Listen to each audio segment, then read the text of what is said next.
Wibu, kalau lu non-wibu, dengar kata wibu, pasti yang ada di kepala lu adalah orang-orang macam ini. Jarang banget ada orang anggap wibu itu sebagai muscular guy yang bahkan membela kebenaran dan mengorbankan dirinya untuk menyelamatkan dunia. Karena itu cuma ada di anime. Karena memang nyatanya stereotipikal wibu, dan memang awal mula wibu itu nggak jauh-jauh dari pecundang. Kayaknya hampir nggak mungkin ya ada orang kelahiran 90-an memilih jalur hidupnya menjadi seorang wibu. Meanwhile dia ganteng banget, muscular banget, disukai banyak perempuan, jago main basket, main futsal, atau cewek yang cantik banget, idola satu sekolah, terus tiba-tiba memilih untuk menjadi wibu cosplayer, pencinta game-game Jepang dan animasi-animasi Jepang. Itu kan terjadi baru-baru ini, bukan pas era kita dibully.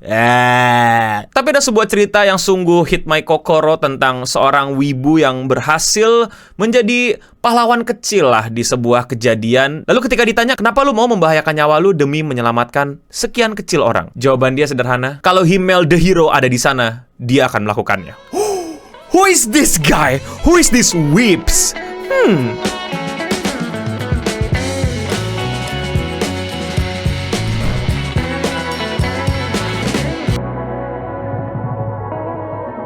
Jadi ini adalah kisah membanggakan dari Su. Sorry kalau gue baca namanya salah, Shu atau Su sih harusnya, karena gue skip bahasa Mandarin waktu di sekolahan. Correct me pengucapan yang bener kayak gimana, tapi untuk menghormati dia kita panggil sekarang dia adalah sebagai wibu. Jadi suatu hari di Taiwan ya, lebih tepatnya di metro trainnya atau di kereta apinya, tiba-tiba ada sebuah kejadian yang sungguh memilukan. Ada aksi penusukan oleh seseorang. Jadi tiba-tiba di suatu hari ada orang yang membawa pisau dapur dan melakukan sebuah kegiatan yang di luar nalar, yaitu melakukan upaya penusukan atau melukai penumpang-penumpang kereta yang lainnya. Dari umur pria ini sebenarnya 20-an, masih muda banget, dan entah kenapa dia akhirnya memilih untuk melakukan tindakan kekerasan tersebut. Lalu pada saat dia sudah berhasil melukai 2 orang, tiba-tiba masyarakat di situ bukannya menghindar, tapi banyak banget, 1, 2, sampai belasan orang datang untuk menghentikan aksi brutal pelaku tersebut. Karena gini men, di situasi yang normal pun, dan mungkin gua ngelihat ada orang bawa senjata dan berusaha untuk melukai semua orang, yang terlintas dari manusia normal adalah untuk lari dan melindungi diri, bukan malah mengkonfrontasi atau bahkan melindungi orang-orang lainnya. Maka ketika ada orang yang berhasil untuk mengalahkan instingnya dan malah maju ke depan seperti Deku tiba-tiba pengen nolongin Bakugo ketika Bakugo kesusahan dan gak ada hero satupun yang mau nolongin, ini juga terjadi sama si Shu ini. And let's be fair, gak Shu doang, banyak orang tiba-tiba berusaha mengkonfrontasi orang itu, dan akhirnya dengan mungkin nakama power or tiba-tiba dapat super saya strength or it's just number speaking. Dan setelah itu pelaku akhirnya berhasil untuk di-disarm dan ya dilumpuhkan, dibikin susah bergerak, dan akhirnya polisi datang untuk menangkap dan mengamankan situasi. Kenapa tiba-tiba ngelakuin kayak gitu? Karena gak tahu, ini yang masih belum dapat beritanya. Jadi tidak ada semacam alasan jelas kenapa pria ini melakukan tindak tusuk-tusukan di dalam kereta di Taiwan. Tapi ternyata pria muda ini di track recordnya itu ada catatan kalau dia punya penyakit mental. Inilah kenapa gue udah bilang berkali-kali, penyakit mental itu ada, tapi bukan dipamerin ke Twitter, melainkan dicek dan berobat semoga cepat sembuh. Bukan dijadiin alasan untuk berbuat brengsek. Dan abis itu lo bisa bilang alasan, oh, I have mental illness problem. Jangan tunggu sampai lu ngerugiin orang. Mental illness disembuhkan, bukan diperkuat untuk menjadi tameng kelakuan gak bener lu. Tapi ada beberapa orang berspekulasi kalau perlakuan ini itu dilakukan di tanggal yang terlalu tepat dan terlalu sama kejadian 10 tahun lalu. Karena 10 tahun lalu di Taiwan juga ada orang melakukan hal kayak gini. Tapi itu adalah hal yang mungkin kita bahas di video lainnya, karena yang mau gue bahas adalah si Shu, our Himmel the hero. Watashi na da na na na na na na.